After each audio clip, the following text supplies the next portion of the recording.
May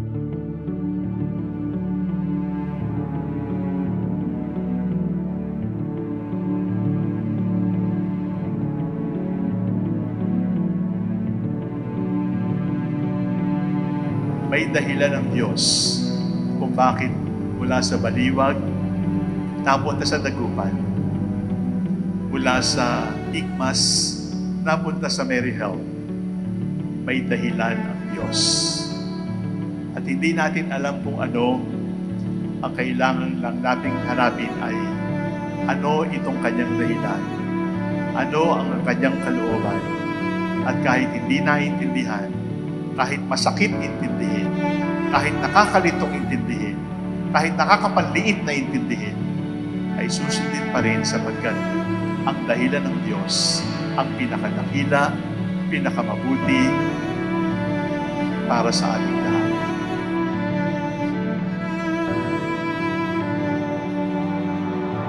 Hindi ko po akalain na darating po ang araw na ito. Nababalik po ako rito sa ating minamahal na parokya ni San Agustin, hindi bilang isang kabataang nangangarap lamang, kundi bilang isang pari. Pari na po ang anak ng bayang ito. Pari na po ang inyong kababayan. Dito po nagsimula ang lahat. Dito po unang tumibok ang puso ko para sa Panginoon. Dito ako unang natutong magsimba, hindi lang po dahil sa obligasyon, kundi dahil may pag-ibig.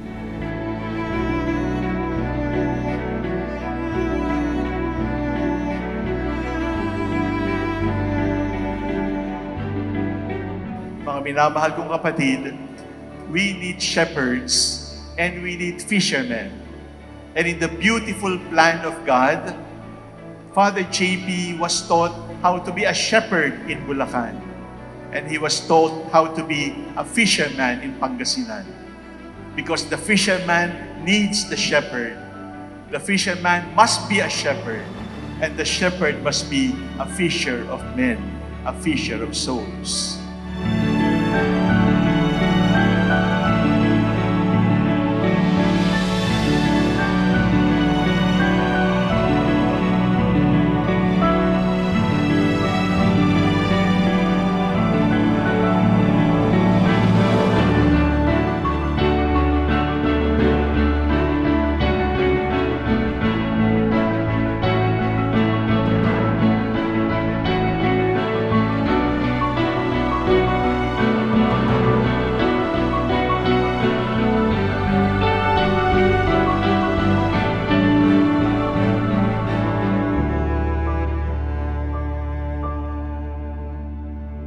Pagkapari ay isang hiwaga, isang misteryong mahirap maipaliwanag. Hindi ko alam kung bakit. Tama po si Father Sok. Hindi ko alam kung bakit. Hindi ko alam bakit ako. Hindi ko alam bakit sa Pangasinan, hindi dito. Kasi po ang pagpapari ay isang hiwaga, isang misteryo. Dahil ang mga taong lumalapit sa ordinasyon ay hindi naman po talaga worthy. Hindi kami inordinahan, hindi po ako naordinahan dahil perpekto po ako. Hindi dahil wala akong sugat. Hindi dahil hindi ako nagkakamali. Hindi po ako naging pari dahil banal ako. Hindi po ako naging pari dahil deserving ako. Sa totoo lang po, kilala ko yung sarili ko. Alam ko po yung kahinaan ko. Alam ko ang mga pagkakataong nadapa ako, nasaktan, napagod at minsang gusto nang sumuko.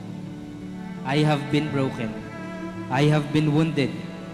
Pero sa gitna ng lahat ng iyon, hinila ako ng Diyos palabas ng aking kahinaan at bumulong siya sa aking puso. You are mine.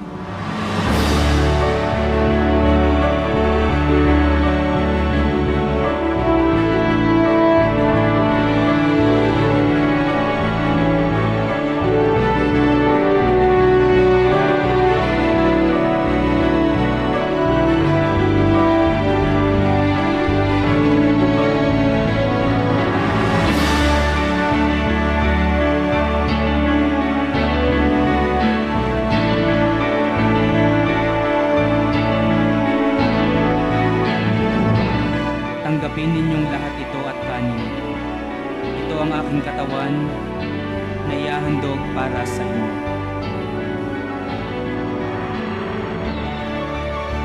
Tanggapin ninyong lahat ito at inumin. Ito ang kalis ng aking dugo, ng bago at walang hanggang tipan. Ang aking dugo na ibubuhos para sa inyo at para sa lahat, sa ikapagpapatawad ng mga kasalanan. Gawin ninyo ito sa pag-alaala sa akin. At ngayong may bago na kayong pari mula sa ating bayan, hinihiling ko po ang inyong patuloy na panalangin. Please pray for me and please pray for more vocations. Maraming salamat sa Diyos na tumawag, nagmahal at naawa, sa mahal na ina na gumabay at nagdasal, San Agustin.